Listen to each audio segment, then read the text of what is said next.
Hi guys and welcome back to the channel Deepak Yadav Education. Welcome to the Daily Hindu News and Editorial Analysis of 23rd of November 2023. तो guys आज है तारीख 23 नवंबर 2023 और है Thursday. देखेंगे आज के द हिंदू कंप्लीट न्यूज़पेपर को एनालाइज करेंगे। बट लेक्चर में आगे बढ़ने से पहले अगर आपको इस लेक्चर का पीडीएफ चाहिए तो क्या करना है, सबसे पहले डाउनलोड करना है टेलीग्राम, देन उसके बाद जाके सर्च बॉक्स में टाइप करना Deepak Yadav education UPSC. As you can see guys आपको ये वाला चैनल मिल जाएगा, इस पर क्लिक करना और जाकर इस चैनल को ज्वाइन कर लेना। ज्वाइन करने से फ़ायदा क्या होगा, यहाँ पर डेली बेसिस पर लेक्चर का पीडीएफ मिल जाता है, डेली करंट अफेयर के वीडियो का पीडीएफ मिल जाता है और डेली बेसिस पे बहुत सारे डिजिटल नोट्स मिल जाते हैं। नाउ बढ़ते हैं आगे बढ़ने से पहले हमेशा की तरह हम लोग अपने लेक्चर को एक मैप के क्वेश्चन के साथ स्टार्ट करेंगे। तो आज आप सभी को मैप में जाकर देखना है माउंट सेंट हेलेंस को कहाँ पर है ये एग्जैक्टली लोकेटेड। इसको अच्छे से मैप में देखना, देन उसके बाद आकर नीचे कमेंट सेक्शन में टाइप करना, जैसे कि आप लोग इसको लंबे समय तक याद रख पाओगे। साथ ही साथ एक क्वेश्चन सॉल्व करेंगे जो कि यूपीएससी प्रीवियस ईयर साल 2018 के प्रीलिम्स में पूछा गया था। डेली बेसिस पे हम लोग यहाँ पर एक प्रीवियस ईयर क्वेश्चन को भी सॉल्व करते हैं। क्वेश्चन क्या बोलता है, भारत ने एक पर्टिकुलर लॉ को बनाया, उस लॉ का नाम क्या है? The geographical indication of goods registration and protection act 1999। तो इस लॉ को बनाया गया कौन सी इंटरनेशनल बॉडी के नियमों को पालन करने के लिए, ये आपने बताना है। Option number A International Labour Organization, या option number B International Monetary Fund, या option number C United Nations Conference on Trade and Development, या option number D World trade Organization. तो इसका सही आंसर सभी को नीचे कमेंट सेक्शन में देना है, एटलीस्ट सभी को उसमें पार्टिसिपेट करना है, जैसे मैं आप लोगों से डेली बेसिस पे बोलता हूँ। बाय द वे, इसका जो करेक्ट आंसर है वो मैंने आपको टेलीग्राम पर प्रोवाइड करवा दिया है, वहाँ से भी आप इसको चेकआउट कर सकते हो। और अगर वहाँ पर आंसर नहीं मिलता है तो भी कोई परेशान होने की ज़रूरत नहीं है, क्योंकि वीडियो के लास्ट में इसके करेक्ट आंसर का डिस्कशन हम लोग करेंगे। तो चलो शुभ आरंभ करते हैं और चलते हैं सबसे पहले थंबनेल वाले इंपॉर्टेंट आर्टिकल की तरफ। तो दोस्तों, इंडिया को एक बहुत ही इंपॉर्टेंट चीज़ मिली है। सतलज नदी के अंदर टैंटेलम नाम का जो दोस्तों एक रेयर मेटल है वो यहाँ पे पाया गया है। अब ये रेयर मेटल नाम से पता चल रहा है कि बहुत मुश्किल से तो पाए जाते हैं। दूसरी चीज़, यहाँ पे बहुत ही कम देश हैं जिनकी एक बहुत अच्छी पकड़ है रेयर मेटल्स के ऊपर, लेकिन इन रेयर मेटल्स की रिक्वायरमेंट, इसकी जो ज़रूरत है वो पूरे दुनिया भर को है। तो इंडिया के लिए यहाँ पर एक गेम चेंजर हो सकता है ये पूरा टैंटेलम। क्या है पूरा मुद्दा, इसको समझेंगे। पहले मैं आपको सोर्सेज दिखा देता हूँ कहाँ से हम ये डिस्कशन कर रहे हैं। डायरेक्टली आपसे एग्जामिनेशन के अंदर प्रश्न भी पूछे जा सकते हैं, तो अच्छे से यहाँ पे आपने सुनना है। इंडियन एक्सप्रेस के अंदर भी इसको कवर किया गया है। इवन एक्सप्लेन सेक्शन पर बहुत डिटेल्स प्रोवाइड करवाई गई हैं कि टैंटेलम क्या है, और जो कि एक रेयर मेटल अभी सतलज नदी के अंदर में पाया गया। इसके यूजेस क्या हैं, है ना, इसके फीचर्स क्या हैं, प्रॉपर्टीज़ क्या हैं, हर एक चीज़ यहाँ पर हम डिस्कस करेंगे। इसी तरीके से आपको बहुत सारे और भी आर्टिकल्स देखने को मिलेंगे, और ज़्यादातर जो एक्सप्लेनर सेक्शन होते हैं ना, सभी न्यूज़पेपर्स के अंदर एक्सप्लेनर सेक्शन के अंदर ही इस आर्टिकल को कवर किया गया है। चलिए एक एक करके सारी इन्फॉर्मेशंस को कवर करते हैं। तो दोस्तों, आप लोगों ने करना क्या है, स्क्रीन पर नीचे देखते हुए चलना है, सारी इन्फॉर्मेशन आपको यहीं पर नजर आएगी। ठीक है, चलो न्यूज़ क्या है ये आपको पता चल चुका है। तो एक पूरे रिसर्चर की टीम है, और वो जो टीम है वो Indian institute of technology IIT से बिलोंग करती है, IIT रोपर स्पेशली। तो इन सब ने मिलकर यहाँ पर एक रेयर मेटल जिसका नाम है टैंटेलम, ये खोज के निकाला। कहाँ पर? पंजाब के अंदर जो सतलज नदी है, उस नदी के नीचे जो रेत प्रेजेंट थी, सैंड प्रेजेंट थी, स्पेशली उसमें से ये टैंटेलम निकल कर आया है। एक्सपर्ट्स के अकॉर्डिंग बताया जा रहा है कि जो ये टैंटेलम का प्रेजेंस है, जो टैंटेलम पाया गया है, ये अपने आप में एक बहुत बड़ा गेम चेंजर हो सकता है।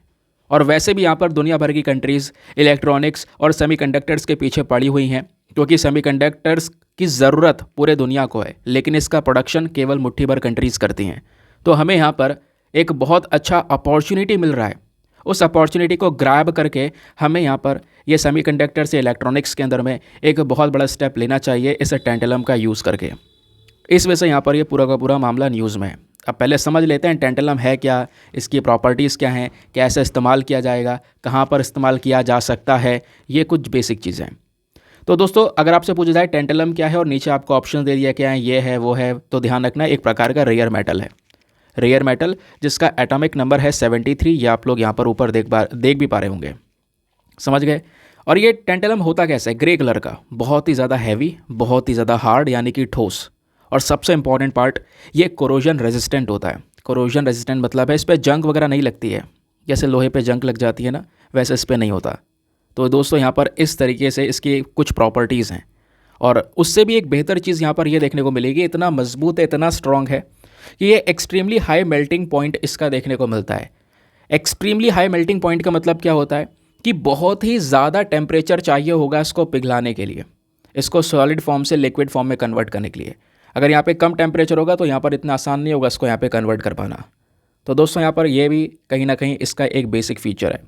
अब बात करते हैं प्रॉपर्टीज़ की। तो सबसे पहली चीज़ आप ऑलरेडी जान चुके हो कि भाई हाई कोरोजन रेजिस्टेंस है, यानी कि जंक वगैरह जो है वो इस पर नहीं लगेगी, वो अपने आप को इससे प्रोटेक्ट कर लेता है।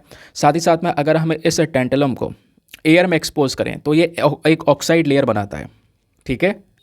दूसरी चीज़ दोस्तों, इस टेंटलम का यूज़ करके हम क्या कर सकते हैं, इसका एक लंबा वायर भी बना सकते हैं, एक पतला सा वायर बना सकते हैं और जितना लंबा खींचना चाहें उतना लंबा खींच सकते हैं और ये टूटेगा नहीं, क्योंकि बहुत ही ज़्यादा हार्ड मटेरियल है, जैसा अभी हमने थोड़ी देर पहले पढ़ा, समझ गए। प्लस इसमें एक और प्रॉपर्टी है, ये इसकी जो इम्यूनिटी है, इम्यूनिटी कहने का मतलब यहाँ पर यह है इसकी जो पावर है ना, ये अपने आप को जंक से तो बचा ही रहा है, जंक के साथ साथ जो केमिकल अटैक्स होते हैं दोस्तों उससे भी अपने आप को प्रोटेक्ट कर सकता है। बस हाइड्रोफ्लोरिक एसिड का इस पर अटैक हो सकता है, बाकी सारे केमिकल अटैक से यहाँ पे अपने आप को प्रोटेक्शन भी प्रोवाइड करवा सकता है। बाकी इसके डिस्कवरी की बात करते हैं तो आखिरकार ये टेंटलम खोजा किसने, तो इसकी डिस्कवरी की गई थी एंडर्स गुस्ताफ एकेनबर्ग के थ्रू, एक स्वीडन के केमिस्ट हैं, स्वीडिश केमिस्ट। तो इसकी डिस्कवरी 1802 में की गई थी, 1802 में, ठीक है। ये डिस्कवरी ऐसे नहीं की गई दोस्तों, स्वीडन के अंदर एक जगह है टेरेबे करके, तो वहाँ पे ना कुछ मिनरल्स मिले, उसी के अंदर यहाँ पे ये टेंटलम फाउंड किया गया था, उसी के अंदर ये पाया गया। अब सवाल यहाँ पर यह है कि चलो बेसिक चीज़ें तो जान चुके हैं, सवाल यह है कि टेंटलम के यूजेस क्या क्या हैं, इसके उपयोग क्या हो सकते हैं। पहली चीज़, टेंटलम का इस्तेमाल दोस्तों हम अपने इलेक्ट्रॉनिक सेक्टर के अंदर में कर सकते हैं, वेरी वेरी इंपॉर्टेंट। टेंटलम एक बहुत ही ज़्यादा चर्चा में रहने वाला और बहुत ही ज़्यादा इंपॉर्टेंट यूज़ के लिए यहाँ पर जाने वाला एक ऐसा मेटल है जिसका इलेक्ट्रॉनिक सेक्टर के अंदर में यूज़ करके कोई भी कंट्री आज के समय पर एक बहुत बड़ा चेंज कर सकती है। क्योंकि दोस्तों जो टेंटलम से कैपेसिटर्स बनाए जाते हैं वो कैपेसिटर बहुत ही ज़्यादा स्ट्रॉन्ग, और कह सकते हो बहुत ही ज़्यादा स्ट्रॉन्ग के साथ साथ इतनी कैपेसिटी होती है उनके अंदर में कि ज़्यादा से ज़्यादा इलेक्ट्रिसिटी को स्टोर करके रख सकते हैं। कैपेसिटर समझते हो ना, जो छोटे छोटे कैपेसिटर्स होते हैं, तो यहाँ पे अगर हम लोग बात करेंगे, अगर वो छोटे साइज़ में भी होगा तो बहुत ज़्यादा इलेक्ट्रिसिटी को स्टोर करके रख सकता है और वो इलेक्ट्रिसिटी उस कैपेसिटर से लीक नहीं होगी। ये यहाँ पर टेंटलम का एक उपयोग है कि भाई टेंटलम से कैपेसिटर बनाओ, उसमें यहाँ पर आप इलेक्ट्रिसिटी को स्टोर कर सकते हो। दूसरी चीज़ दोस्तों, यहाँ पर ये जो टेंटलम है इसका हम इस्तेमाल कर सकते हैं अलग अलग इलेक्ट्रॉनिक डिवाइसेस के अंदर, जैसे हमारे स्मार्टफोन्स, लैपटॉप्स, डिजिटल कैमराज, इन सभी चीज़ों में इसका यूज़ किया जा सकता है। और बहुत ही हार्ड मेटल है तो ये हमारे इन सभी डिवाइसेस को एक प्रोटेक्शन प्रोवाइड करवा सकता है। फिर बात है कि भाई आपने प्लैटिनम का नाम सुना होगा, प्लैटिनम बहुत ही ज़्यादा एक्सपेंसिव माना जाता है, वाइट गोल्ड भी कभी कम प्लैटिनम को बोलते हैं। तो प्लैटिनम का एक सब्सटीट्यूट है टेंटलम, ठीक है। अगर प्लैटिनम नहीं तो आप उसकी जगह टेंटलम यूज़ कर सकते हो। इसका भी मेल्टिंग पॉइंट बहुत हाई है, जैसा आपको बता चुका हूँ, है ना। बहुत ज़्यादा हीट चाहिए होगी इसको पिघलाने के लिए, ऐसे आसानी से नहीं पिघल सकता, ठीक है। तो एक इसका यूज़ ये भी है। फिर उसके बाद में यहाँ पर आप देख पाओगे जैसे हमारे बहुत सारे सर्जिकल इक्विपमेंट्स होते हैं, ठीक है, यानी कि जो मेडिकल इंडस्ट्री होते हैं वहाँ पे बहुत सारे अलग अलग इक्विपमेंट्स का यूज़ किया जाता है, वहाँ पे टेंटलम का इस्तेमाल किया जा सकता है। क्योंकि जो टेंटलम है इसकी खास प्रॉपर्टी ये भी है, जैसे कई सारे मेटल होते हैं ना, अगर उससे हम लोग अपने कुछ औजार वगैरह बनाएं, औजार कह रहा हूँ, या हम लोग मेडिकल इक्विपमेंट बनाएं जिससे सर्जरी वगैरह करनी है ना, तो वो जो मेटल यूज़ किया जाता है उन इक्विपमेंट्स के अंदर में, वो हमारे बॉडी फ्लूइड्स के साथ में मिक्स हो जाता है या बॉडी फ्लूइड के अंदर में रिएक्शन क्रिएट कर सकता है। लेकिन दोस्तों टेंटलम में एक खास प्रॉपर्टी ये है, ये हमारे बॉडी फ्लूइड के साथ में कभी रिएक्ट ही नहीं करेगा। तो इससे हम बहुत अच्छे सर्जिकल इक्विपमेंट्स बना सकते हैं। या जो आर्टिफिशियल जॉइंट्स होते हैं बॉडी के अंदर में लगाए जाते हैं, जगह होगा पता होगा कहीं कहीं पर काफ़ी सारी चीज़ें आर्टिफिशियल चीज़ें लगाई जाती हैं, रॉड्स लगाई जाती हैं, तो वो सब हम लोग यहाँ पर टेंटलम के तौर पर लगा सकते हैं। समझ गए। इतना ही नहीं, जो हाई स्पीड मशीन टूल्स होते हैं उनमें भी यहाँ पर इस टेंटलम का यूज़ किया जा सकता है। स्पेशली जैसे ग्रेफाइट हो गया, टेंटलम कार्बाइड हो गया, इनका यूज़ करके हम क्या कर सकते हैं, एक बहुत ही हार्डेस्ट मटेरियल बनाकर हाई रनिंग मशीन्स के अंदर इस्तेमाल कर सकते हैं। इतना ही नहीं, इसके दूसरे यूज़ भी हैं। ये एक ऐसा रेयर मेटल है जिससे हम कई सारे components, for example chemical plant, nuclear power plant, aeroplane, missiles, ये सारी चीज़ें भी टेंटलम से बना सकते हैं। तो आप समझ रहे होंगे कि इसके यूजेस तो बहुत सारे हैं, मतलब अनगिनत यूज़ हैं। अगर इस तरीके से हम देखें, हर एक सेक्टर में टेंटलम का यूज़ किया जा सकता है। तो अभी यहाँ पे यही बात हो रही है कि आखिरकार इतने यूजेस हैं, तो टेंटलम का इंडिया में मिलना वाकई में इसका एक बहुत बड़ा इंपॉर्टेंस है, बहुत बड़ा महत्व है। जी बिल्कुल। अब महत्व क्या है, पहला पॉइंट ये देखो, इससे क्या कर सकता है, इंडिया सेमीकंडक्टर की मैन्युफैक्चरिंग कर सकता है। अच्छा, पहली चीज़ सेमीकंडक्टर होते क्या हैं, सभी लोगों को पता है। जो भी हमारे इलेक्ट्रॉनिक डिवाइसेस हैं उन सभी चीज़ों के अंदर में सेमीकंडक्टर का यूज़ होता ही होता है। आपका मोबाइल फ़ोन, टैबलेट, जो भी आसपास आपके इलेक्ट्रॉनिक डिवाइसेस होंगे उन सभी चीज़ों में सेमीकंडक्टर का इस्तेमाल होता है दोस्तों।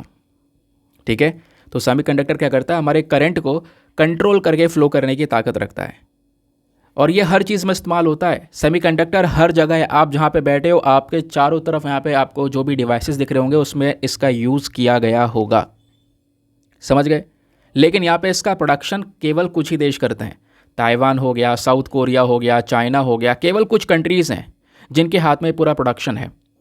तो इंडिया लंबे समय से कोशिश कर रहा है कि सेमीकंडक्टर के मामले में हम भी थोड़ा आगे निकलें, हम अपने देश में मैन्युफैक्चरिंग को बढ़ाएं, सेल्फ रिलायंट, आत्मनिर्भर बने सेमीकंडक्टर के मैन्युफैक्चरिंग के मामले में, क्योंकि आज सारा का सारा सेमीकंडक्टर हम इंपोर्ट करते हैं, अलग अलग देशों से परचेज़ करते हैं।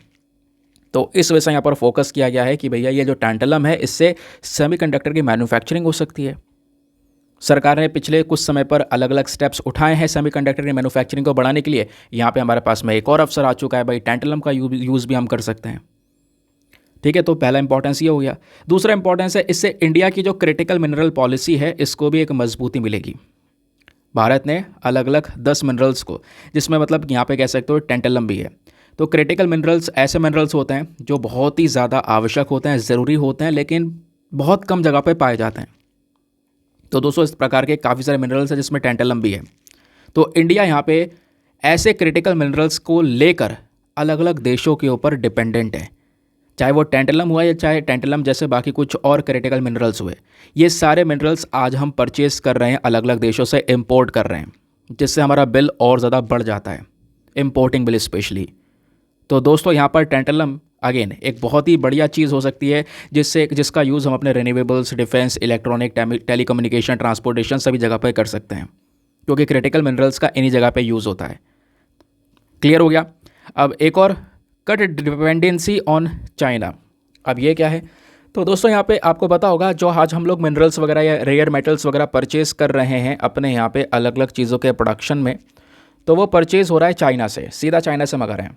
तो चाइना का एक बहुत बड़ा कंट्रोल बना हुआ है क्रिटिकल मिनरल्स को लेकर, और ये केवल इंडिया के लिए नहीं दोस्तों, दुनिया भर के लिए यहाँ पे चाइना एक बहुत प्रोमिनेंट कंट्री है in terms of critical minerals.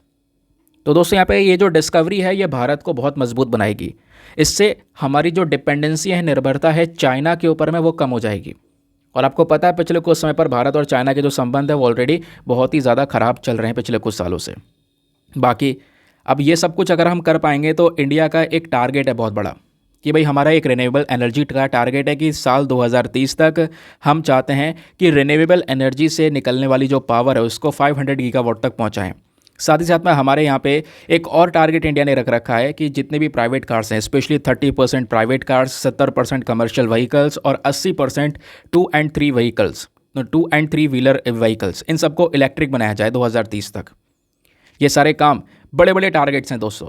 ये टारगेट्स अचीव कैसे हो सकते हैं, जब हमारे पास में इस प्रकार के रेयर मिनरल्स, क्रिटिकल मिनरल्स की बहुत ज़्यादा अवेलेबिलिटी होगी। इनका यूज़ करके हम सेमीकंडक्टर्स या बाकी सारी एनर्जीज़ के अंदर में इनको यूज़ कर सकते हैं, जिससे अपने टारगेट को अचीव कर सकते हैं। समझ गए। एट द लास्ट यहाँ पे मेंशन किया जा रहा है कि ये जो डिस्कवरी है टैंटलम की, ये कहीं ना कहीं ओवरऑल यहाँ पे हमारी देश की इकॉनमी के लिए बहुत ज़्यादा फ़ायदा होने वाली है। प्लस जहाँ पे ये टैंटलम पाया गया है उस पर्टिकुलर एरिया, जैसे पंजाब की बात कर रहे हैं तो वहाँ पर भी उस एरिया में यहाँ पे उस एरिया के डेवलपमेंट के लिए बहुत फ़ायदेमंद होगा, क्योंकि वहाँ पे उसकी माइनिंग होगी, बहुत सारा जो एम्प्लॉयमेंट अपॉर्चुनिटीज़ है, रोज़गार वगैरह है, वो भी यहाँ पे जनरेट होता हुआ नज़र आएगा। समझ गए। तो ये था यहाँ पे हमारा एक बहुत ही ज़्यादा इंपॉर्टेंट आर्टिकल, जिसके बारे में सारी बेसिक बातें ध्यान में रखनी है। चलिए आते हैं उसके बाद में नेक्स्ट आर्टिकल पर। अगला आर्टिकल भी बहुत ही ज़्यादा इंपॉर्टेंट है और बहुत काम का है, लेकिन आगे बढ़ने से पहले एक इंपॉर्टेंट इन्फॉर्मेशन दोस्तों, अगर आप लोग हमारे पेड ग्रुप्स को ज्वाइन करना चाहते हो तो आपके पास में अभी भी एक बढ़िया चांस है इसको ज्वाइन करने का। इस ग्रुप में आपको डेली करंट नोट्स के PDF वगैरह प्रोवाइड करवाए जाते हैं। फॉर एग्जांपल अभी हमने एक आर्टिकल डिस्कस किया टैंटलम को लेकर, तो वो जो आर्टिकल है वो इतना इंपॉर्टेंट नहीं है, लेकिन उसके पीछे का बैकग्राउंड डेटा है जो स्क्रीन पर आपको नीचे की साइड में दिख रहा है, वो सारी चीज़ें दोस्तों आपको एक PDF के फॉर्म में प्रोवाइड करवाई जाती हैं। यानी कि आपको बैठकर क्या लिखना है क्या नहीं लिखना है, नोट्स बनाने की ज़रूरत नहीं है, केवल वीडियो देखो और आपका काम हो गया। बाकी अपने बाकी जो स्टैटिक प्रिपरेशंस हैं उसमें यहाँ पे लग जाओ। आपको थोड़ी देर में PDF मिल जाएगा। उस PDF का चाहो तो प्रिंट आउट निकलवा के रख सकते हो, चाहो तो सीधा अपना रीड वगैरह करके उसी ग्रुप में पड़े रहने दो, आपको कोई ज़रूरत नहीं पड़ेगी। आपका सारा कंटेंट डेट वाइज, तारीख वाइज सारा का सारा सिक्योर है वहाँ पे। समझ गए? तो वो जो PDF है दोस्तों, वो PDF A4 साइज़ में मिल जाती है, आप आराम से उसको रीड कर सकते हो। और सबसे अच्छी बात है कि वो PDF हिंदी और इंग्लिश दोनों भाषाओं में, तो दोनों माध्यम के जो भी यहाँ पर एस्पिरेंट्स हैं वो यहाँ पर इस PDF के फ़ायदे उठा सकते हैं। इस ग्रुप को ज्वाइन करने के लिए जो फ़ी पेमेंट है वो बहुत ही मिनिमम है, just 499 for the lifetime access. या कह सकते हो कि जब तक आपका सिलेक्शन ना हो जाए तब तक आप 499 में इस ग्रुप को ज्वाइन करके रख सकते हो। और इस ग्रुप को ज्वाइन करना है तो करना क्या है, आपने सबसे पहले व्हाट्सएप पर जाओगे और वहाँ पे आपको एक ये वाला जो नंबर है उस पर मैसेज करना है 8534873368। मैसेज कर देना कि हाँ मैं इंटरेस्टेड हूँ या मुझे ग्रुप ज्वाइन करना है, कुछ भी इस तरीके का मैसेज। आपको वहाँ पे पेमेंट का प्रोसेस मिलेगा और पेमेंट के प्रोसेस से ज़्यादा इंपॉर्टेंट आपको डेमो वीडियो का लिंक मिलेगा। आप पूरे डेमो वीडियो को अच्छे से देखने के बाद में, अपने आप को सेटिस्फाई करने के बाद में अपना ये इन्वेस्टमेंट कर सकते हो। ठीक है। बाकी दोस्तों एक बात जो मैं हमेशा बोलता हूँ, मेक श्योर करना वीडियो पे जो लाइक का बटन है उसको प्रेस कर देना। हमारा हमेशा एक टारगेट होता है 5000 लाइक्स का, प्लीज़ आप इसको पहुँचा सकते हो। साथ ही साथ में चाहो तो आप मेरे साथ में इंस्टाग्राम पे भी जुड़ सकते हो। वहाँ पे जाओगे, लिखोगे दीपक यादव एजुकेशन, मेरा प्रोफाइल मिलेगा जहाँ पे ऑलरेडी 14000 से ज़्यादा लोग जुड़ चुके हैं। चलो वापस ट्रैक पर आते हैं। अगला article very important premium article है। क्या बात की जा रही है? Measures on to expand cultivation of GI tagged Onattukara सीसम।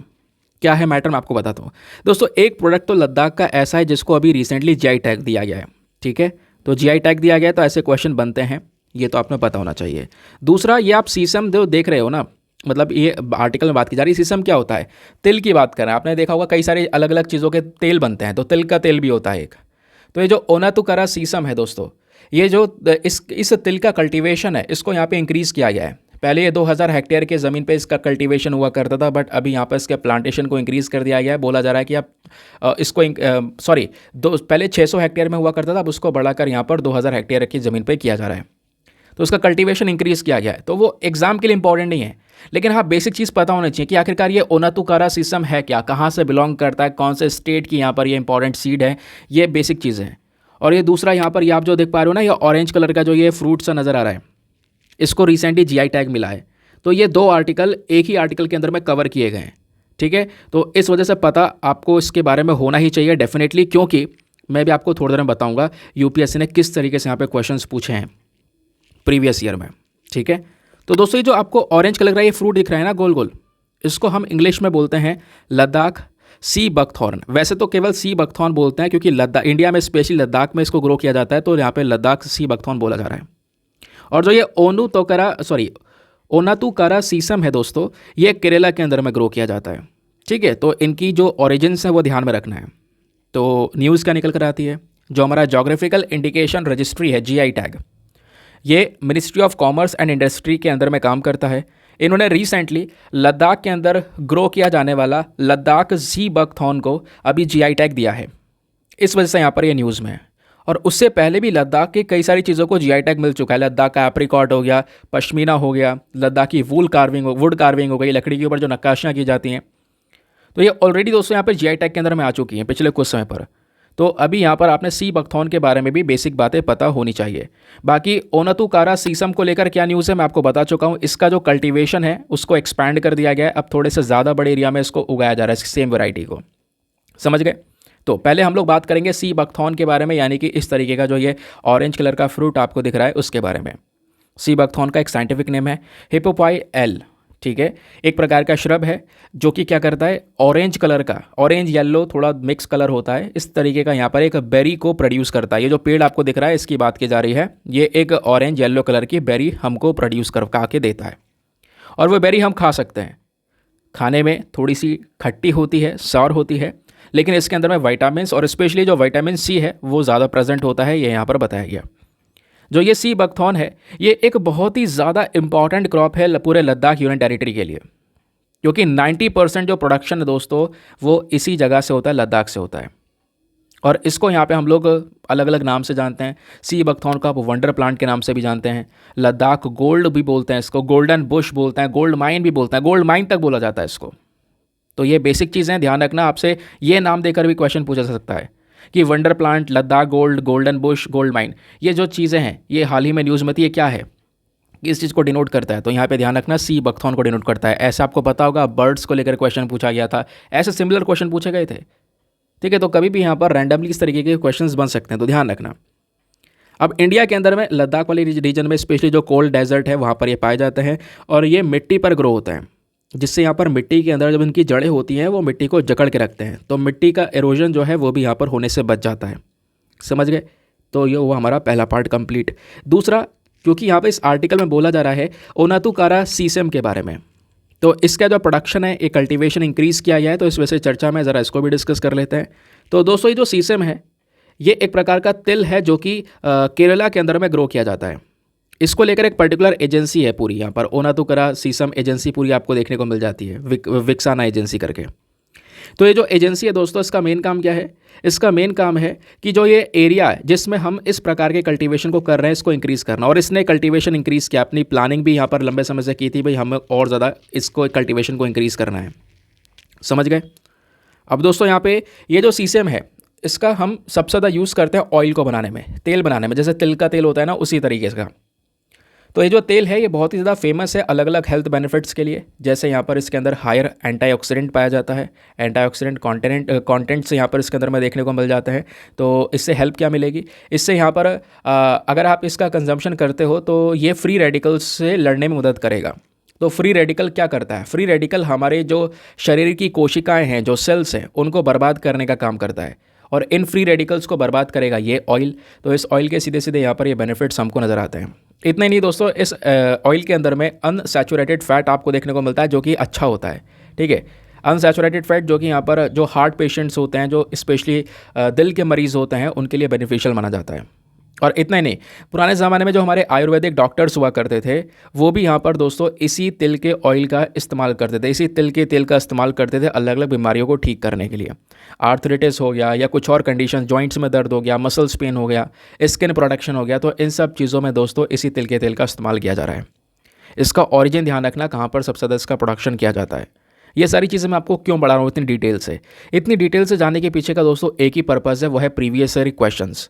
इतिहास में क्वेश्चंस पूछे गए हैं पहले बहुत सारे यूपीएससी के ज़रिए, तो वो क्वेश्चंस को एनालाइज करके हम उसका पैटर्न को पता लगा सकते हैं। यहाँ पे मैं आपको एग्जांपल दिखाता हूँ। यूपीएससी ने 2015 में एक सीधा सीधा ये सवाल पूछ लिया। सवाल क्या था? Which of the following have been accorded geographical indication status. Directly देख रहे हो ये सवाल कि मतलब यहाँ पर 3 चीज़ों के नाम दिए गए हैं, इन तीनों में से किसको जीआई टैग मिला है बताओ? बनारस की साड़ी, राजस्थान का दाल बाटी चूरमा, या फिर तिरुपति लड्डू। बताओ इन तीनों में से किसको यहाँ पर जीआई टैग दिया गया है? ये सीधा सवाल पूछ लिया गया। नीचे आपको ऑप्शन दिया गया है, तो इसका सही उत्तर ऑप्शन नंबर सी 1 और 3 ओनली। समझ गए? क्लियर हो गया? तो पहला और तीसरा यहाँ पे बनारसी साड़ी और साथ ही साथ में तिरुपति लड्डू, इनको यहाँ पर ये जीआई टैग मिला हुआ है। फिर उसके बाद में ये देखो, इतना ही नहीं, 2018 में प्रश्न पूछा गया, और ये जो प्रश्न है ये मैंने आपसे आज के जो प्रीवियस ईयर क्वेश्चन पूछता हूँ ना उसमें भी पूछा है, तो उसका आंसर भी आपको पता चल जाएगा कि भारत ने ये geographical indication goods registration protection act को बनाया।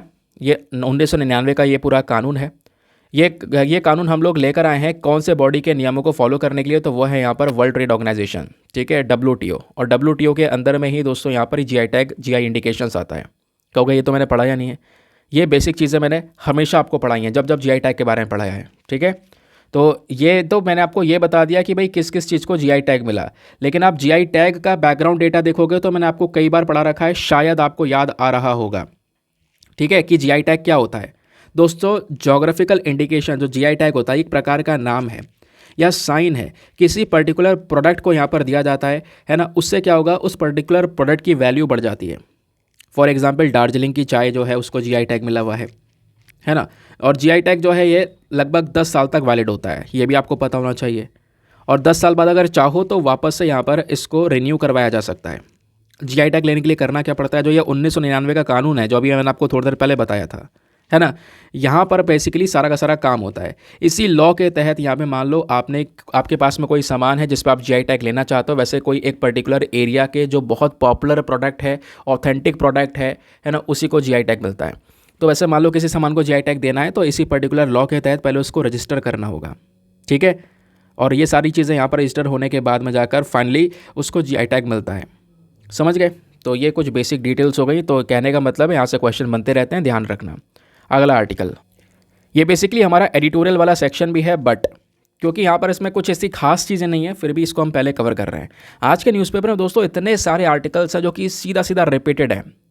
भाई फ्रीबीज क्या होता है आपको पता है ना। फिर उसके बाद में यहाँ पर एनफोर्समेंट डायरेक्टरेट कई बार पढ़ा रखा है। फिर उसके बाद में ये यूके रवांडा डील वैसे तो कई बहुत दिनों पहले पढ़ाया था, बट आज ये न्यूज़ में ज़रा इसको डिस्कस कर लेते हैं। ये आपका एडिटोरियल भी है, टेक्स्ट एंड कॉन्टेक्स्ट के ऊपर प्रेजेंट है। क्या है मामला? तो दोस्तों यूके, ठीक है, यानी कि ब्रिटेन की बात कर रहे हैं, यूके और रवांडा, रवांडा जो कि एक अफ्रीकन कंट्री है। तो इन दोनों देशों के बीच में एक डील हुई थी लंबे समय पहले, या 2022 में कह सकते हो, पिछले साल की बात है। तो दोस्तों यहाँ पे यूके ने ना रवांडा को बहुत सारे पैसे देने की बात की है, लेकिन वो पैसे किस बात पे देगा? वो पैसे इस बात पे देगा कि जो लोग इलीगल तरीके से यूके में आ रहे हैं, आपको पता होगा दुनिया भर की कंट्रीज़ में कई सारी जगह पर इलीगल इमिग्रेंट्स आपको देखने को मिलते हैं। अवैध तरीके से लोग दूसरे देश में शरण लेने की कोशिश करते हैं, फिर वहाँ पे रहते रहते आप कह सकते हो कि वो थोड़ी फैसिलिटीज़ लेने की कोशिश करते हैं, फिर धीरे धीरे वहीं पर सेट होने की बात करते हैं। तो इस तरीके से जो इलीगल इमिग्रेंट्स हैं, आपको पता है यूरोप के अंदर तो बहुत ही ज़्यादा हैं। यूरोप यहाँ पे वेलकम भी करता है, इस चक्कर में वहाँ पे बहुत ही ज़्यादा आपको इलीगल इमिग्रेंट्स देखने को मिल जाते हैं। ऐसे दुनिया भर की कंट्रीज़ में हमको नज़र आता है।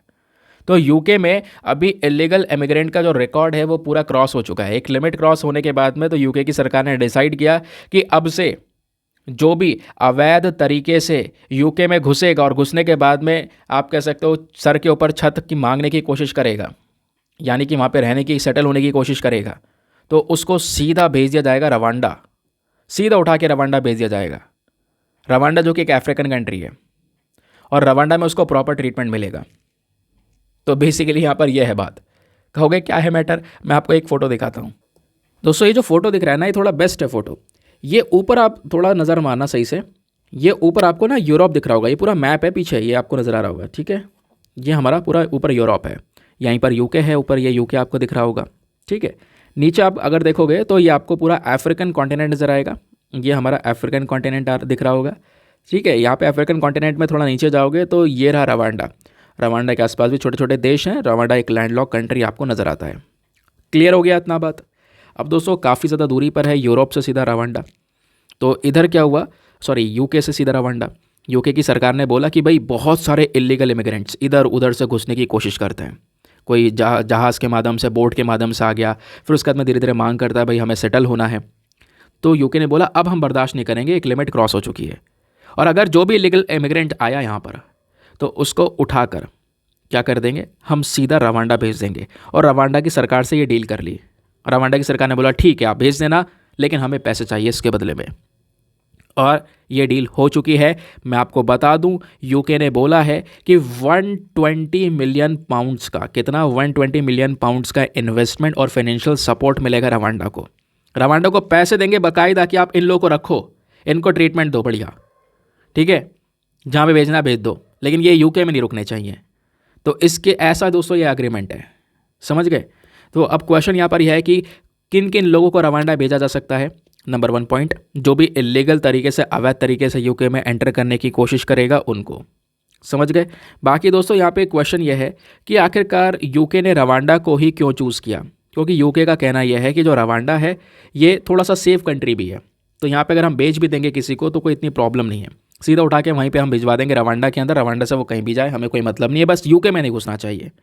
इस तरीके का दोस्तों ये एग्रीमेंट है, जिसके खिलाफ प्रोटेस्ट भी हुआ यूके में। बहुत ही ज़्यादा यहाँ पे सरकार के खिलाफ आलोचनाएं हुई, क्रिटिसिज्म हुआ, निंदाएं की गई।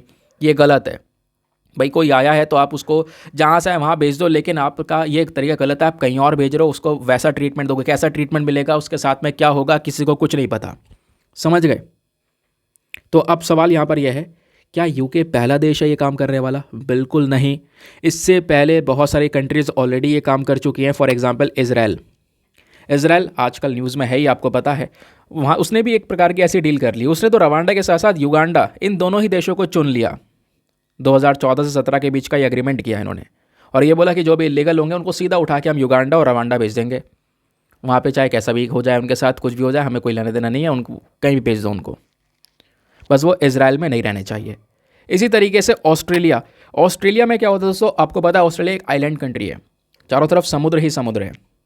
तो ऑस्ट्रेलिया ने भी यहाँ पर ये कोशिश की कि जो भी बहुत इलीगल तरीके से रेफ्यूजीज़ जो होते हैं, शरणार्थी, इन देशों में घुसने की कोशिश करते हैं, उनको बोट के ज़रिए ऑस्ट्रेलिया क्या करेगा, जहाज़ में बैठाकर क्या करने वाला है, सीधा उनको पापुआ न्यू गिनिया, ऑस्ट्रेलिया के जस्ट पास में एक और छोटा सा आइलैंड पापुआ न्यू गिनिया, तो वहाँ पे भेज देगा। उसके जो एक आइलैंड मानूस आइलैंड, वहाँ पे उनको भेज दिया जाएगा। ठीक है, वहाँ पे उनका डिटेंशन सेंटर बना दिया गया, उसमें भेज दिया जाएगा। तो ऑस्ट्रेलिया भी दोस्तों ये इस प्रकार की चीज़ों को ट्राई कर चुका है, समझ गए। लेकिन जब लोगों ने यहाँ पे नाराज़गी दिखाई कि यूके का ये काम करना बिल्कुल भी सही नहीं है, तो दोस्तों ये पर्टिकुलर केस जो है अभी कहाँ पे पहुँच गया, ये सुप्रीम कोर्ट में, स्पेशली यूके के सुप्रीम कोर्ट में पहुँच गया। तो यूके के सुप्रीम कोर्ट में इस केस की सुनवाई हो रही थी। ये तो मैं आपको बता चुका हूँ एग्जैक्टली ये डील क्या है, ये रवांडा को क्यों चुना गया, ये सब कुछ हम डिस्कस कर चुके हैं। सुप्रीम कोर्ट में ये केस पहुंचा तो सुप्रीम कोर्ट ने यहाँ पर इसको खारिज कर दिया, मना कर दिया। ठीक है, तो सुप्रीम कोर्ट ने यहाँ पे यूके के सुप्रीम कोर्ट ने बोला कि सरकार ने जो इस तरीके का पूरा मैकेनिज्म, ये जो तरीका बनाया है कि भाई जो भी असाइलम सीकर्स उनको सीधा उठा के ट्रांसफ़र कर दिया जाए किसी थर्ड कंट्री के अंदर में, किसी दूसरे कंट्री के अंदर में, तो ये अनलॉफुल है। ठीक है, ये बेसिकली यहाँ पर बिल्कुल भी कानूनी तौर पर सही नहीं है। सबके पास में राइट्स हैं, उनके भी राइट्स हैं, तो ये राइट्स का वोलेशन होता है। ये बेसिकली यहाँ पर यूके की सुप्रीम कोर्ट का कहना है। आई होप आपको यहाँ पे जो क्लैरिटी है ये मिल चुकी है, समझ गए।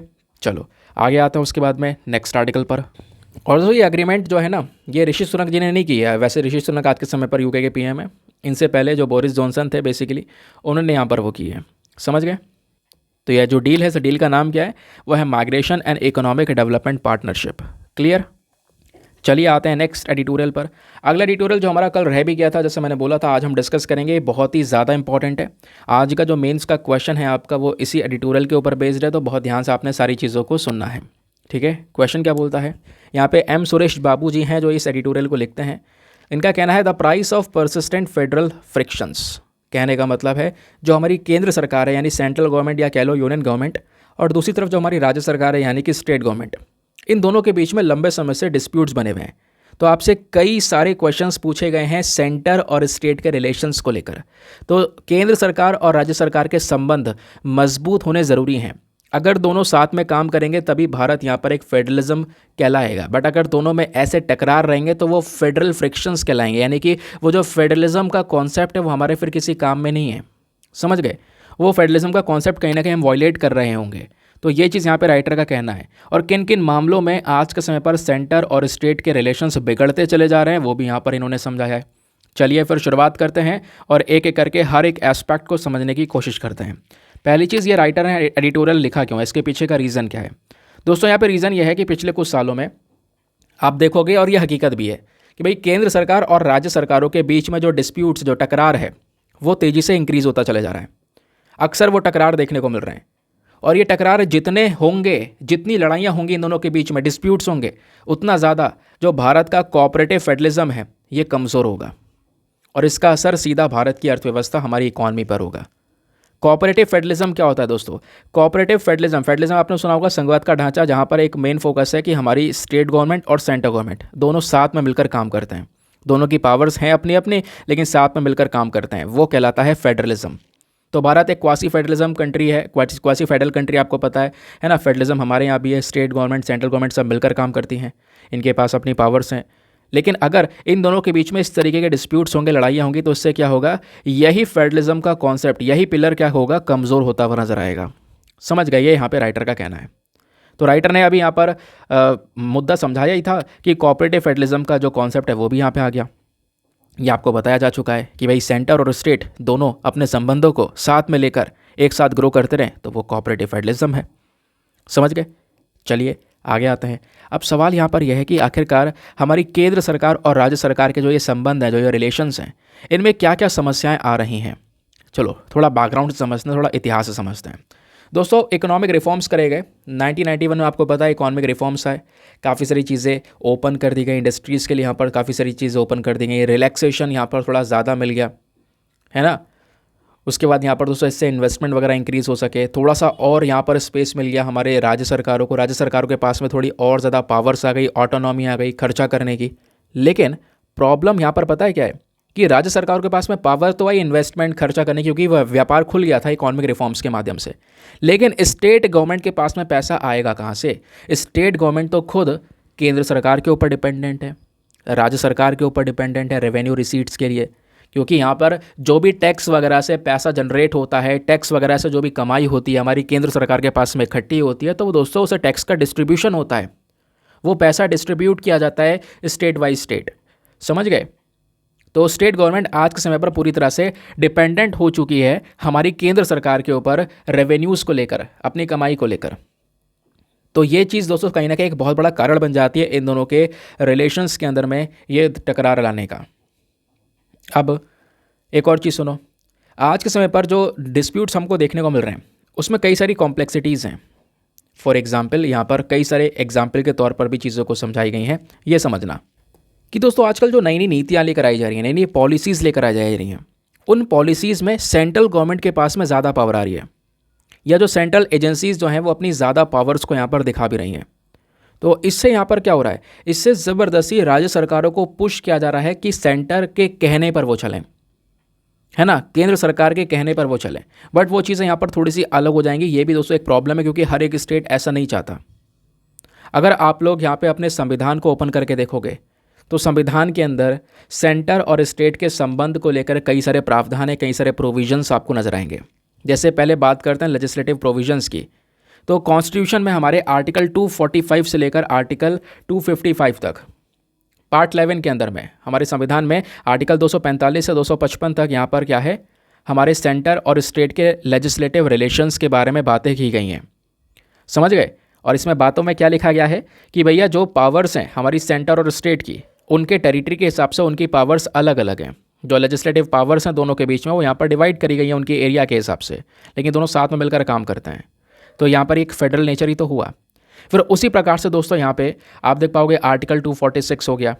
ये क्या बात करता है, भारतीय संविधान में अलग अलग शेड्यूल्स हैं। 7th शेड्यूल के बारे में आपने सुना होगा। वहाँ पे 3 लिस्ट हैं, लिस्ट 1, लिस्ट 2 और लिस्ट 3। लिस्ट 1 को बोलते हैं यूनियन लिस्ट, लिस्ट 2 हो गई स्टेट लिस्ट और लिस्ट 3 हो गई कंकरेंट लिस्ट। यूनियन लिस्ट में जो जो सामान जो यहाँ पे मैटर्स लिखे हुए होंगे उस पर हमारी केंद्र सरकार कानून बनाएगी। स्टेट लिस्ट में जो यहाँ पर मैटर्स होंगे उस पर हमारी राज्य सरकार कानून बनाएगी। और कंकरेंट लिस्ट में जो मैटर्स होंगे वहाँ पर हमारी राज्य सरकार और केंद्र सरकार दोनों मिलकर यहाँ पे लॉज को बनाएंगे। ठीक है, यहाँ पर इन दोनों का ही रोल हो जाता है। तो ये भी एक फेडरलिज्म है भाई, एक तरफ दोनों की सेपरेट पावर्स हैं और एक जगह पर कई सारे लॉज ऐसे हैं जहाँ पर ये दोनों मिलकर काम करते हैं। तो फेडरलिज्म को इस तरीके से दर्शाया गया है हमारे संविधान में अलग अलग जगह पर, वो यहाँ पर राइटर बोलते हैं। समझ गए? ऐसा आप कई और जगह पर भी रिलेशंस देख लोगे तो ऐसे आर्टिकल 256 से लेकर 291 तक, या ठीक है यहाँ पर अगर आप लोग देखोगे तो आर्टिकल 268 से लेकर 293 के आर्टिकल्स को अगर हम देखें, इन अनुच्छेदों को देखा जाए हमारे संविधान के पार्ट 12 में, तो ये डील करते हैं सेंटर और स्टेट के फाइनेंशियल रिलेशंस को लेकर।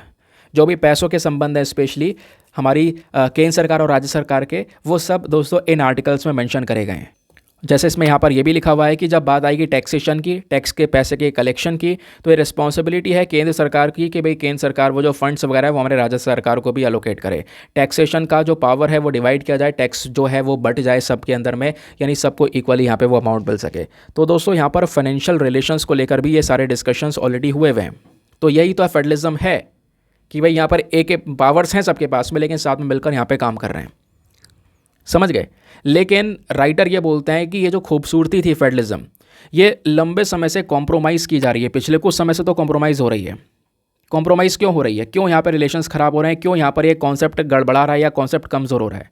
नंबर 1 रीज़न, पहला है central dominance and investment shifts. जो हमारी केंद्र सरकार है वो आज के समय पर बहुत ही ज़्यादा डोमिनेंट हो चुकी है, ऐसा यहाँ पर बोला जा रहा है। फॉर एग्जाम्पल केंद्र सरकार ने PM गति शक्ति को लॉन्च किया, जहाँ पर सभी राज्य सरकार, सभी यूनियन टेरिटरीज़ को यहाँ पर तैयार किया गया कि भाई क्या करें, वो अपने प्लान को नेशनल मास्टर प्लान के हिसाब से लेकर चलें, यानी कि हमारे देश के प्लान के हिसाब से लेकर चलें, हमारी सेंट्रल गवर्नमेंट के हिसाब से यहाँ पर लेकर चलें। ठीक है, तो यानी कि इससे क्या होगा, इससे जो राज्य सरकारों के पास में छूट थी, फ्लेक्सिबिलिटी थी कि भाई हम अपने मास्टर प्लान को इस तरीके से लेकर चल सकते हैं, वो कहीं ना कहीं कमज़ोर हो गई, क्योंकि यहाँ पर सारा का सारा काम सेंट्रलाइजेशन हो गया। सेंट्रलाइजेशन मतलब यहाँ पे जो केंद्र सरकार कर रही है, केंद्र सरकार एक पूरे स्टेट के अपने खुद के प्लान को छोड़कर नेशनल मास्टर प्लान लेकर चल रही है। अब नेशनल मास्टर प्लान यानी कि पूरे देश के लिए जो प्लान है वो केंद्र सरकार के हाथ में है। ठीक है, तो राज्य सरकार के पास में जो वो छूट थी वो नहीं मिली, उनकी जो मतलब वो बातचीत जहाँ पे रख सकते थे, अपने लॉस के अंदर में चेंजेस कर सकते, वो नहीं मिला। यहाँ पे सारा काम सेंट्रलाइजेशन के बेसिस पर, यानी कि केवल और केवल केंद्र सरकार के कहने पर चलेगा। समझ गए। तो स्टेट का यहाँ पे रोल खत्म कर दिया गया। तो क्या हुआ, कहीं ना कहीं जो फेडरलिज्म है वो गड़बड़ाया नहीं गड़बड़ाया, क्योंकि फेडरलिज्म में क्या है, दोनों को साथ मिलकर काम करना है। बट यहाँ पर स्टेट नाराज़ हो गए, किसकी वजह से, कि भाई यहाँ पे जो सेंट्रल गवर्नमेंट है वो सेंट्रलाइजेशन कर रही है, सारी चीज़ों को अपने हाथ में लेकर चल रही है। इस वजह से यहाँ पर ये टकरार आया, जिससे स्टेट गवर्नमेंट के पास में थोड़ा पैसा कम भी हो गया है, जिस चक्कर में वो अपना इंफ्रास्ट्रक्चर के ऊपर में इतना प्रॉपर इन्वेस्टमेंट वगैरह भी नहीं कर पा रहे हैं। फिर दूसरा जो यहाँ पर एक बहुत बड़ी प्रॉब्लम यहाँ पे नज़र आई है पिछले कुछ समय पर, वो है पेक्यूलियर फिस्कल कंपटीशन। ये थोड़ा ज़्यादा इंपॉर्टेंट है, इसको सुनना।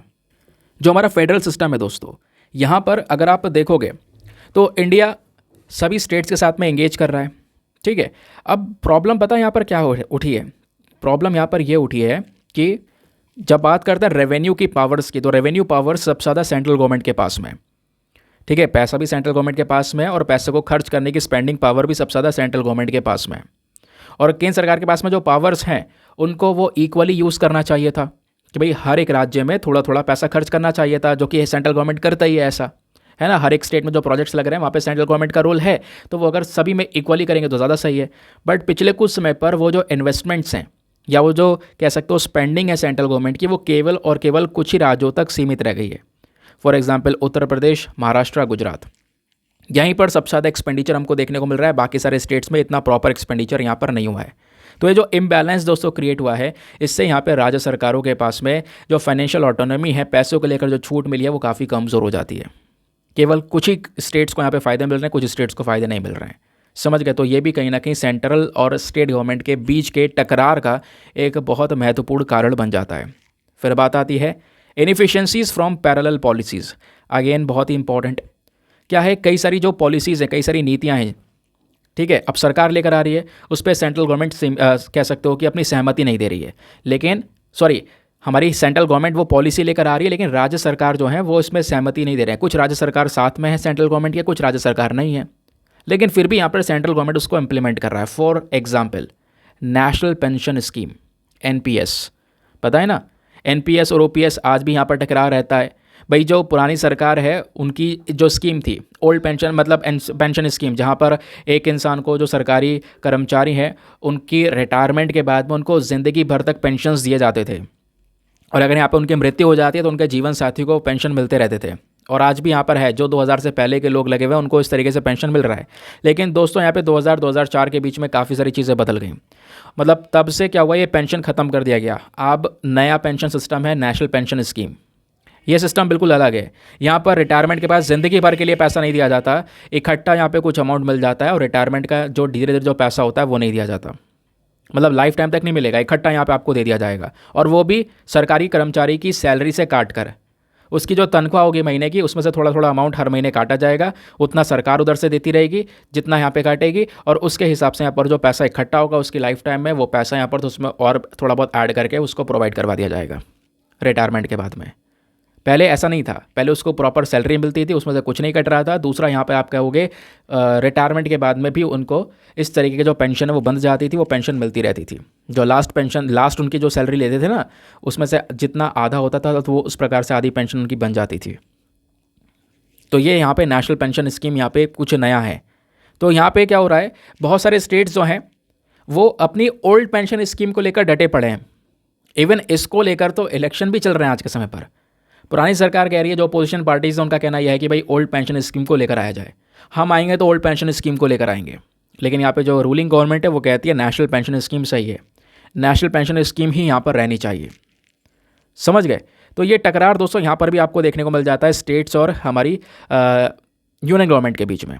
किस चीज़ को लेकर, यहाँ पे पॉलिसीज़ को लेकर, स्पेशली कुछ ऐसी पॉलिसीज़ जहाँ पर दोनों की टकरार हो जाती हैं। तो इसका सीधा इम्पैक्ट है वो हमारी इकॉनमी के ऊपर देखने को मिलेगा। क्लियर हो गया।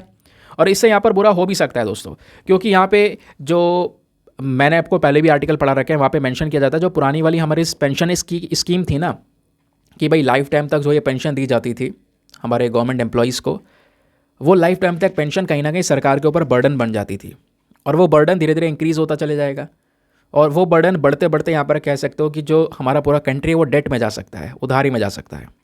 वो इस तरह का की जो चीज़ें वो यहाँ पर मेंशन की गई हैं। बट यहाँ पे वो टॉपिक दूसरा है, ये हम लोग अभी बात कर रहे हैं फेडरलिज्म की। अब सवाल यहाँ पर ये समझ में आ गया कि हाँ भाई किस किस चीज़ पर जो फेडरलिज्म है वो कमज़ोर हो रहा है। अब एट द लास्ट यहाँ पे राइटर ये मेंशन करते हैं कि कैसे हम इस फेडरलिज्म को अपने भारत में मजबूत कर सकते हैं, कैसे इसको और ज़्यादा स्ट्रेंथन किया जा सकता है। Number 1 point, collaborative dialogue, very very important. बैठकर बातचीत करना ज़रूरी है।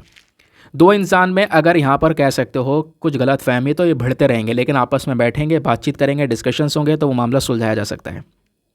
ठीक है, तो एक ट्रांसपेरेंट और ओपन कम्युनिकेशन होना चाहिए सेंटर और स्टेट गवर्नमेंट के बीच में। रेगुलर बेसिस पर मीटिंग्स होनी चाहिए, रेगुलर बेसिस पर डिस्कशंस होने चाहिए कि भाई क्या दिक्कत है आपकी, ये बता सकते हो, अपने इश्यूज़ आप रख सकते हो, है ना, इस पर ये हो सकता है। इस तरीके से आपस में बैठकर बातचीत हो सकती है, जिससे ये जो टकरार है वो ख़त्म हो जाएंगे, हमारा फेडरलिज्म मजबूती से बना रहेगा। क्लियर हुआ। दूसरा दोस्तों यहाँ पर क्या है, एम्पावर स्टेट्स। क्योंकि यहाँ पर हमने देखा पिछले कुछ समय पर हर एक पॉइंट में थोड़ा फोकस किया जा रहा है कि कोशिश की जा रही है कि सेंट्रलाइजेशन ज़्यादा हो जाए, यानी केंद्र सरकार के पास में ज़्यादा पावर्स को लाने की बात की जा रही है। लेकिन अगर केंद्र सरकार के पास में ज़्यादा पावर्स होंगे तो फेडरलिज्म का तो कोई मतलब रह नहीं गया। समझ गए। तो दोस्तों इस वजह से कहीं ना कहीं राइटर बोलते हैं कि हमें स्टेट्स को भी थोड़ा सशक्त बनाने की ज़रूरत है। ऐसा नहीं है कि सारे के सारे डिसीजन केवल सेंट्रल गवर्नमेंट ले, है ना, कुछ डिसीजंस हमें अपनी राज्य सरकारों के ऊपर भी छोड़ना चाहिए, उनको भी मौका देना चाहिए, भाई वो भी यहाँ पे काम कर सकें। तो स्टेट्स को और सशक्त बनाना, मजबूत बनाना ज़रूरी है। दूसरा, अब तीसरा यहाँ पे है कोऑपरेटिव पॉलिसीज़, जो हमारी नीतियाँ हैं। जैसे अभी हमने बात की नेशनल पेंशन स्कीम को लेकर, ओल्ड पेंशन स्कीम को लेकर, तो यहाँ पे सरकारें बट गई। स्टेट गवर्नमेंट कुछ और कह रही है, सेंट्रल गवर्नमेंट कुछ और कह रही है, कुछ स्टेट गवर्नमेंट सेंट्रल गवर्नमेंट के साथ में, कुछ नहीं है। तो क्या हुआ, क्या ये फेडरलिज्म मजबूती से बना रहा? नहीं। तो यहाँ पे हमें पॉलिसीज़ की ज़रूरत है, वो होनी चाहिए कोऑपरेटिव पॉलिसीज़, जहाँ पर सेंट्रल गवर्नमेंट और स्टेट गवर्नमेंट दोनों मिलकर राजी हो सके, हर एक व्यक्ति यहाँ पे राजी हो सके, वो कोलैबोरेशन होना ज़रूरी है। इसी से क्या होगा, एक बहुत ही ज़्यादा शानदार डेवलपमेंट होगा जब स्टेट गवर्नमेंट और यूनियन गवर्नमेंट साथ में मिलकर यहाँ पे काम करेंगे, साथ में मिलकर यहाँ पे नई नई पॉलिसीज़ को अपनाना शुरू करेंगे। फिर उसके बाद में एक और चीज़ कर सकते हैं, वो है क्लैरिटी इन रूल्स। यहाँ पे आपने हर एक, यानी कि जो दोनों लेवल पर सरकार हैं, दोनों लेवल पर जो गवर्नमेंट्स हैं, उन गवर्नमेंट के जो क्लियर रूल्स हैं उनको डिफाइन करना होगा कि भाई स्टेट गवर्नमेंट की मेन रिस्पॉन्सिबिलिटीज़ क्या हैं और यूनियन गवर्नमेंट की रिस्पॉन्सिबिलिटीज़ क्या हैं। इन दोनों के बीच में एक क्लैरिफिकेशन, इन दोनों के बीच में प्रॉपर डेफिनेशन होना ज़रूरी है, जिससे क्या होगा, दोनों अपने काम प्रॉपरली कर सकें, ओवरलैपिंग ना हो कि हाँ स्टेट गवर्नमेंट का काम यहाँ पर यूनियन गवर्नमेंट कर रही है, फिर यूनियन गवर्नमेंट स्टेट गवर्नमेंट की पावर्स भी लेने की कोशिश कर रही है। ओवरलैपिंग नहीं होनी चाहिए, दोनों के रोल्स को एकदम क्लियरली यहाँ पर डिफाइन होना चाहिए। एक और काम किया जा सकता है, वो है ट्रस्ट को बिल्ड करना। दोस्तों यहाँ पे ट्रस्ट बिल्ड करना या कॉपरेशन करना, ये कैसे होगा? ये होगा आपस में एक दूसरे को समझ कर, एक दूसरे को अंडरस्टैंड करके। क्योंकि जब एक दूसरे को व्यक्ति समझने लगता है, बहुत अंडरस्टैंडिंग बढ़ जाती है, तो ऑब्वियस सी बात है दोस्तों, वो यहाँ पे ट्रस्ट जो है वो बिल्डअप होना शुरू हो जाता है। तो हमें क्या करना होगा, ट्रस्ट को बनाना होगा, और उसी ट्रस्ट से क्या होगा, धीरे धीरे हम अपनी स्कीम्स को, अपनी पॉलिसीज़ को, या कोई सुधार करना, रिफॉर्म्स लाना है, तो उसको बहुत स्मूथर तरीके से इम्प्लीमेंट कर सकता है बिना कोई से टकरार के। समझ गए। तो दोस्तों यहाँ पर ये है सारे के सारे सॉल्यूशंस जिससे हम फेडरलिज्म को मजबूत कर सकते हैं, ये हमारे राइटर का कहना है। तो बहुत ही शानदार आर्टिकल था। मैं आपको बता दूं कि इस आर्टिकल से संबंधित एक क्वेश्चन डायरेक्टली यूपीएससी ने पूछा हुआ है। तो आपको मैं इस पूरे वीडियो में एक ऐसा कंटेंट देने की कोशिश कर रहा हूं जो आपके सिलेबस में है, सिलेबस से सब कुछ लिंक है। समझ गए, सीधा आपको यहाँ पर वो हेल्प करे, कोई फालतू चीज़ देने की नहीं भाई, या फिर कोई ऐसे रिपीटेड चीज़ नहीं, बार बार कल भी वही पढ़, आज भी पढ़ लें, परसों भी वही पढ़ लें। ठीक है, तो थोड़ा बहुत यहाँ पे अलग करने की ज़रूरत है। वो चीज़ मैंने यहाँ पर पिछले 2-3 दिनों से इंप्लीमेंट करने की कोशिश की है। उसके फ़ायदे मुझे ये भी दिख रहे हैं कि भाई आपके सिलेबस की कई सारी जो चीज़ें वो कवर हो रही हैं, कई सारे प्रीवियस ईयर क्वेश्चंस कवर हो रहे हैं। आप मेंस का क्वेश्चन लिख रहे हो, कल बहुत सारे लोगों ने मेंस के क्वेश्चन लिखे हैं अपने टेलीग्राम चैनल पे, बहुत ही अच्छे क्वेश्चन भी लिखे हैं, बहुत अच्छे आंसर लिखे हैं। समझ गए। अब मुझ पे काफ़ी लोग यार बोलते हैं कि सर आप क्वेश्चन को रिव्यू कर दिया करो। पता है मैं बहुत सारे लोगों के आंसर देखता हूँ, बहुत सारे लोगों के नाम भी मुझे पता है, बहुत अच्छे आंसर लिखते हैं वो। लेकिन पता है मैं किसी एक का भी अगर आंसर देख के रिव्यू कर दूंगा, 2 का भी देख के रिव्यू कर दूंगा, तो फिर बहुत सारे मैसेजेस आने लगे, मेरे को पर्सनल मैसेजेस आने लगते हैं कि सर हमने मेरा नहीं किया वो, तो फिर यार मुझे अच्छा नहीं लगता वो। इस चक्कर में मैं देख लेता हूँ लेकिन मैं रिप्लाई नहीं देता उस आंसर का। समझ गया। तो इस चक्कर में आप लोगों को भी ऐड करवाया गया, उसमें बोला जाता है कि भाई आप एक दूसरे के आंसर्स को रिव्यू करो, आप एक दूसरे के आंसर्स को रिव्यू करके एक दूसरे के सजेशंस दे सकते हो। समझ गए। चलो अब आते हैं यहाँ पे क्वेश्चन की। तो प्रीलिम्स वाला क्वेश्चन मैं आपको दे रहा था। क्वेश्चन क्या है, यूपीएससी ने 2014 में दोस्तों ये सवाल पूछा है, यानी कि अगेन आप अगर ये क्वेश्चन अटेम्प्ट कर रहे होंगे यानी कि आप मेंस का क्वेश्चन लगा रहे होंगे। ठीक है, क्वेश्चन क्या है, क्वेश्चन है through the federal principle though the federal principle is dominant in our constitution and the principle is one of its basic feature. जो हमारा फेडरल प्रिंसिपल है या फेडरलिज्म है जो अभी हमने पढ़ा, ठीक है, ये एक बहुत ही ज़्यादा इंपॉर्टेंट प्रिंसिपल, एक बहुत ही इंपॉर्टेंट एक सिद्धांत कह सकते हो इसे। लेकिन यह भी बिल्कुल सत्य है कि जो ये फेडरलिज्म है हमारे भारतीय संविधान में, ये थोड़ा सा सेंटर को फेवर करता है, यानी कि सेंट्रल गवर्नमेंट के पास में थोड़ी पावर्स देखने को मिलती हैं। ठीक है, ये बात सही है क्योंकि यहाँ पे पावर्स हैं सेंट्रल गवर्नमेंट स्टेट गवर्नमेंट दोनों के पास में, लेकिन फेडरलिज्म में ये बात सत्य है कि थोड़ी सी पावर्स सेंट्रल गवर्नमेंट की साइड में ज़्यादा हैं, सेंट्रल गवर्नमेंट की तरफ झुकाव थोड़ा ज़्यादा देखने को मिलेगा। तो राइटर ने इतना मेंशन किया। तो इन सब चीज़ों को देखते हुए दोस्तों आगे बताया गया कि यही चीज़, क्योंकि यहाँ पे सेंट्रल गवर्नमेंट की तरफ झुकाव थोड़ा सा ज़्यादा हो जाता है ना, तो यही चीज़ कहीं ना कहीं एक मेन कारण बन जाती है स्ट्रॉन्ग फेडरलिज्म को कमज़ोर करने के लिए, स्ट्रॉन्ग फेडरलिज्म को वीक फेडरलिज्म में बदलने के लिए। तो आप इस पर क्या विचार रखते हो, आपने ये डिस्कस करना है, क्या ये सही है, ये हर एक चीज़ एक्सप्लेन करनी है। वैसे मैं सब कुछ बता ही चुका हूँ। तो 250 शब्दों में आंसर लिखना, और आंसर लिखने के बाद में कहाँ पे सबमिट करना है, टेलीग्राम पर जाना, वहाँ पे जाके सर्च बॉक्स में लिखना दीपक यादव एजुकेशन मेंस ग्रुप। जैसे आप फुल फॉर्म लिखोगे मेरे टेलीग्राम चैनल मिल जाएगा, जहाँ पे ऑलरेडी 78,000 से ज़्यादा लोग जुड़ चुके हैं। आप भी जुड़कर अपने आंसर्स को लेकर सबमिट कर सकते हो। अपने आंसर को लेकर जब आप सबमिट करोगे तो साथ ही साथ में एक छोटा सा काम और करना है, एटलीस्ट सभी लोगों को 2-2 आंसर्स रिव्यू करने हैं। जब आप सभी लोग 2-2 आंसर्स को रिव्यू करोगे, बहुत सारे फायदे होंगे आपको भी और सामने वाले को भी। आपको कुछ इंपॉर्टेंट पॉइंट्स मिलेंगे जो आप अपने नोट्स में इंक्लूड कर सकते हो। सामने वाले के आंसर में अगर कोई मिस्टेक होती है तो आप उनको बता सकते हो कि यहाँ पर इंप्रूवमेंट की आवश्यकता है। तो दोस्तों यहाँ पर इस प्रकार से जो हमारा पूरा ग्रुप है वो चल रहा है। ज़रूर से एक बार यहाँ पर आप लोग उस ग्रुप को विज़िट कर सकते हो। चलिए आते हैं उसके बाद में नेक्स्ट आर्टिकल पर। इसको मैंने हिंदी में यार नहीं लेकर आ पाया हूँ, आप लोग थोड़ा सा यहाँ पर हिंदी में ट्रांसलेट करके कर लेना, ठीक है। आज मैं भूल गया हूँ, वीडियो थोड़ा सा डिले हो गया था, उसी चक्कर में यहाँ पर रह गया ये, कोई बात नहीं। बाकी दोस्तों आप लोग एक आर्टिकल और अगर देखते हो यहाँ पर, तो ये बात करता है, वैसे यहाँ पे कुछ खास नहीं है, कि सुप्रीम कोर्ट अभी यहाँ पर एक पिटीशन की सुनवाई करने वाला है। अभी पिटीशन आई है सुप्रीम कोर्ट में, जहाँ पर बोला जा रहा है कि जो फ्रीबीज़ होते हैं, यानी कि आपको पता है पॉलिटिकल पार्टीज़ फ्री में कई सारी चीज़ें दे रही हैं, लैपटॉप, मोबाइल फ़ोन, ये सारी चीज़ें फ्री में बांटी जा रही हैं इलेक्शन के समय पर, ये लोगों का वोट लेने के लिए बांटी जा रही हैं, ठीक है। तो इसके खिलाफ यहाँ पे सुप्रीम कोर्ट में एक पिटीशन डाली गई, और पिटिशनर ने यहाँ पे सुप्रीम कोर्ट से ये बोला कि आपको ये केस सुनना होगा, और दूसरा ये देखना होगा कि वोटर्स को बहला फुसला कर, एक लालच देकर कि हम आपको फ्री में ये देंगे वो देंगे, वोट लिया जा रहा है। तो इसको कहीं ना कहीं एक करप्ट प्रैक्टिस बोलनी चाहिए। तो इस पर सुप्रीम कोर्ट यहाँ पर अभी सुनवाई शुरू कर चुका है। देखते हैं आगे क्या बोलता है। जो इनका प्रॉपर ऑर्डर आएगा वो थोड़े दिनों में यहाँ पर सामने आ जाएगा, तब मैं आपके सामने इसको बहुत डिटेल से प्रस्तुत करूँगा। बट अभी के लिए यहाँ पर इतना आपने ध्यान में रखना है, क्योंकि फ्रीबीज़ को लेकर ऑलरेडी हम कई आर्टिकल डिस्कस कर चुके हैं, कई सारे मेंस के क्वेश्चन लिख चुके हैं, आपको याद भी होगा। तो दोस्तों ये था हमारा पेड ग्रुप का इन्फॉर्मेशन, ऑलरेडी हमने डिस्कस कर लिया है। तो आज के न्यूज़पेपर में कुछ ज़्यादा खास चीज़ें नहीं हैं, जो खास चीज़ें थी वो ऑलरेडी मैंने आपके साथ में यहाँ पर शेयर की हैं। चलिए आते हैं प्रीलिम्स वाले क्वेश्चन पर पहले। तो आज का प्रीलिम्स का क्वेश्चन यह है कि भारत ने geographical indication of goods registration and protection act 1999 को बनाया था कौन से बॉडी के नियमों को पालन करने के लिए? तो उसका सही उत्तर है world trade organisation. Even GI indications भी हमारे WTO के अंदर में ही आता है, तो वर्ल्ड ट्रेड ऑर्गेनाइजेशन को फॉलो करने के लिए ये सारी चीज़ें तैयार की गई। ठीक है, मिलते हैं आपसे अगले वीडियो में। आज के लिए bye bye, have a nice day, thank you and जय हिंद।